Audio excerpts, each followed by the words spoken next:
Olá a todos, eu sou a Kélia Aparecida de Souza e nós vamos dar continuidade na aula de equilíbrio higroscópico de grãos. Então, o que é o equilíbrio higroscópico? É a capacidade que o grão tem de fazer trocas de vapor de água com o ambiente que o envolve até o ponto onde este fique em equilíbrio com o ar. Então, o produto, o grão mais o ar atmosférico, é igual a um sistema de trocas de água. Então, existe uma movimentação entre as diferenças dos potenciais hídricos, ou seja, a pressão de vapor de água atmosférico e a pressão de vapor de água do grão. Neste sistema, existe uma transferência de massa entre a superfície do material e o ar. Então, a transferência de massa ocorre do ar para o grão, né? Então, a pressão de vapor do ar for maior que a pressão de vapor do grão, existe o reumedecimento, ou seja, esse grão está absorvendo água. Esse processo se chama adsorção. Do grão para o ar, a pressão de vapor do ar for menor que a pressão de vapor do grão, ocorre a secagem, ou seja, o processo de desorção. O grão perde água para o ar que está o envolvendo. Então, quando ocorre o equilíbrio higroscópico? Então, quando a pressão de vapor do ar for igual à pressão de vapor do grão. Nesse sistema não existe mais trocas de vapor, os dois estão em equilíbrio, os dois estão iguais. Então, aqui são duas curvas, né? A curva de desorção e a curva de adsorção, ou seja, teor de água inicial alto, ao longo do tempo, né? Período de secagem ou armazenamento, ele vai perdendo água até um ponto onde ele fica em equilíbrio com o ar. Já o processo de adsorção, então o teor de água inicial dos grãos é menor, mas ao longo do tempo, nessa condição, ele vai reumedecendo, ele vai absorvendo água e seu teor de água aumentando até o ponto onde ele fica em equilíbrio. Então, quais são as definições, né, de equilíbrio higroscópico? Então, é o teor de água no qual a pressão de vapor de água no produto é igual à pressão de vapor do ar que o envolve. Então, a quantidade de massa de água que o produto contém, quando ele é submetido a determinada condição controlada de temperatura, é a umidade relativa do ar. Então, qual é a importância do estudo do equilíbrio higroscópico? Então, ele vai definir a quantidade de água que está disponível para as reações metabólicas, né, dos grãos em uma determinada condição de temperatura e umidade relativa do ar. Então, um produto seco mais as condições de armazenamento baixa umidade relativa significa uma baixa atividade de água. O que é uma atividade de água? Atividade de água é a umidade relativa, só que em decimal.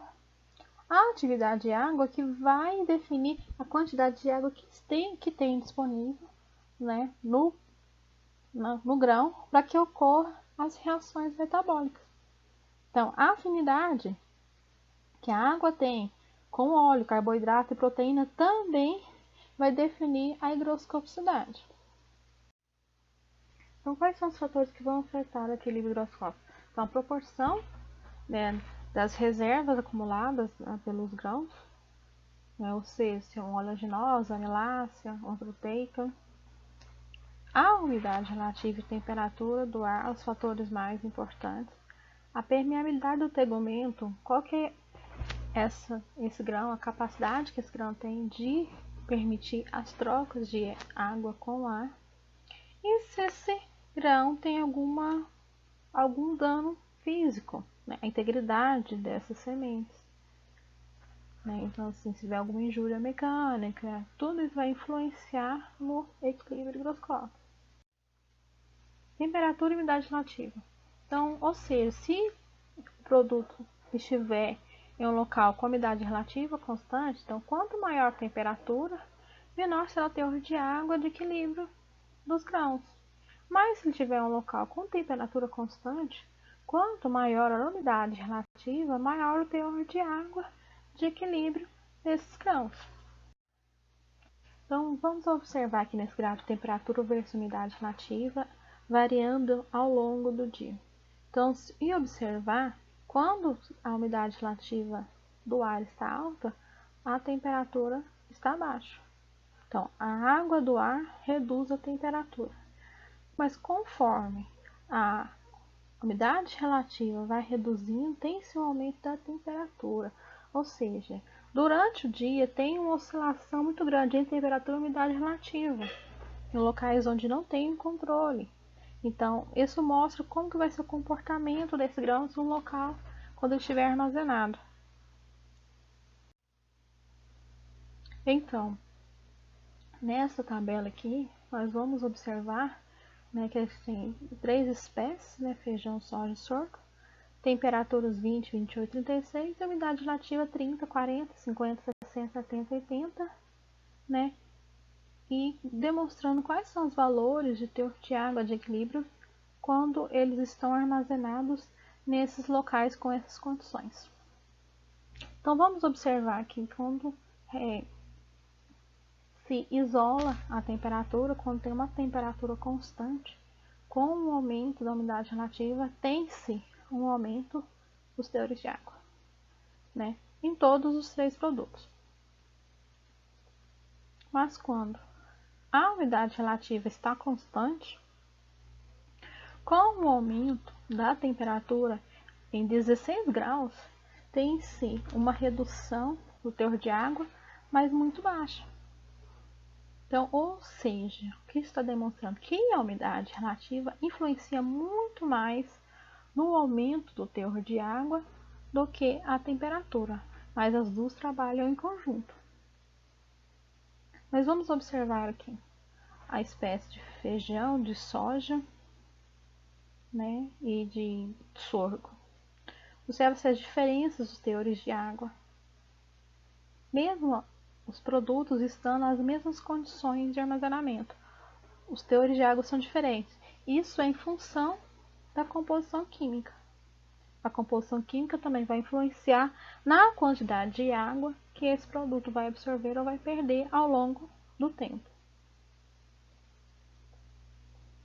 Observando aqui, né, dá para perceber claramente as diferenças dos teores de água da soja em relação ao sorgo e o feijão. Aqui também outra tabela demonstrando o mesmo conceito. Então, há uma relação entre os teores de água, a temperatura e a umidade relativa. Então, se a temperatura, né, de 22 graus, tem-se em relação à umidade relativa, aumentou o teor de água do produto. Né? E quando em uma umidade relativa, aumentou a temperatura em 10 graus, teve uma redução muito pequena no teor de água. Então, uma redução de 4,21%, né, e com a umidade relativa, um aumento do teor de água de 466%. Então, tem que se observar como que vai utilizar, né, esse produto em locais. Se esse produto for armazenado em temperaturas altas e umidades relativas baixas, então o teor de água desse produto pode ser o que está abaixo do recomendado. Neste caso aqui, observando, né, um produto, né, armazenado em um local com temperatura 35 graus e umidade relativa de 30% muito baixo, o teor de água desse produto 7,2, que é abaixo do recomendado para o armazenamento. Então, como que faz o estudo do equilíbrio higroscópico? Né, através de isotermas de sorção. O que são isotermas de sorção? Elas são equações matemáticas que vão expressar a relação entre o teor de água de um determinado produto e a umidade relativa de equilíbrio em uma temperatura.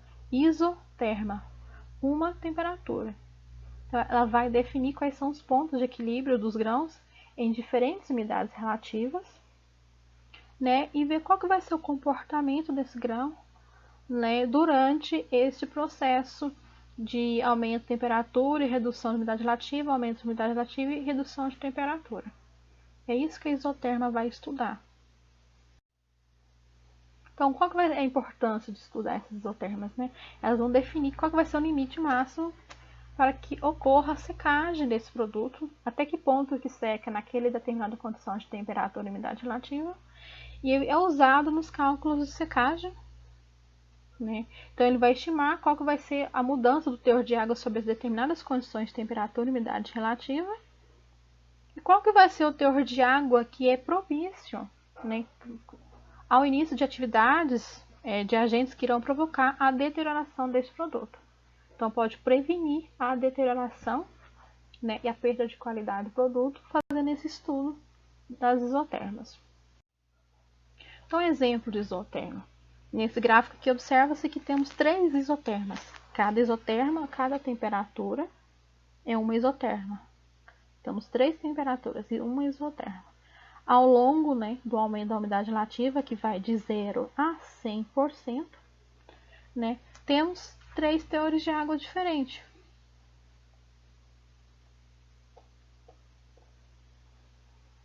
Para uma mesma condição de umidade relativa, 3 temperaturas, 3 valores diferentes do teor de água de equilíbrio. Então essa aqui é uma curva isoterma do tipo sigmoidal. O que significa esse sigmoidal? Ela tem um formato de S. Essa é uma curva típica para produtos vegetais, principalmente grãos, que vai ter esse comportamento de adsorção de água. Então, observa-se que aqui vai de 0 a 100% de umidade relativa e dividido em 3 partes. Cada parte desse é o tipo de água que o grão está absorvendo. Se os valores de teor de água de equilíbrio estiverem nesta faixa, adsorção monomolecular, teor de água muito baixo, atividade muito baixa. Se estiverem nessa faixa, então a adsorção em camadas múltiplas. E que tipos de água que tem no grão? Aquela adsorção monomolecular, aquela bem próxima da matéria seca, bem retida, né? Essa adsorção de múltiplas camadas são aquela água que está em camadas, não é água livre, água em forma de vapor, pode ser retirada, mas ela sai mais lentamente e é absorvida por capilaridade, ou seja, aquela água livre, ela é mais facilmente de sair. Então, se o teor de água do produto, né, for maior que o teor de água de equilíbrio, então, ou seja, vai ter água livre nesse produto. Então, esse aqui é outro exemplo também de tipos isotérmicos, essa para mim foi um trabalho realizado, né, que são 4 isotermas, 1, 2, 3, 4, então, nas temperaturas de 10, 20, 30 e 40, né, a atividade de água de 0 a 1, ou seja, a umidade relativa de 0 a 100, que só está em decimal. Então, os valores experimentais foram encontrados experimentalmente de atividade de água e os valores calculados da isoterma de 0 a 100. Né, que é uma equação matemática utilizada, que vai ser utilizada somente para esses grãos de milho, nessas temperaturas. Outro tipo de isoterma, esse é um tipo diferente de isoterma, chamado isoterma do tipo J, ou uma exponencial. Essa isoterma foi para o trabalho de sementes na forrageiro, foi trabalhada em 4 temperaturas, 25, 30, 35, 40, então 4 isotermas. Então, os valores experimentais encontrados, né, trabalharam em baixas umidades relativas aqui de 20% até 84%, e posteriormente o ajuste da isoterma que calculou todos os valores das temperaturas de 0 a 1. Continua na parte 2, o link está na descrição do vídeo.